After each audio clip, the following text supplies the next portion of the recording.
guys, so I have a really cool tip for you today is how to make brown sugar at home.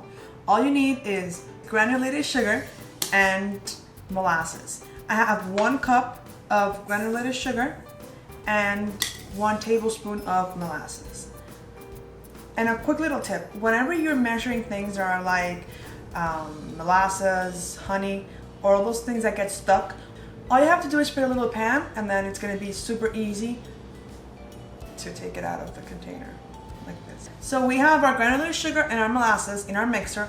All we gotta do is mix it for about 5 to 8 minutes until you see it's all together.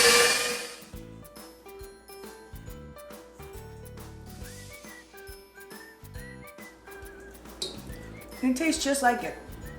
So cool.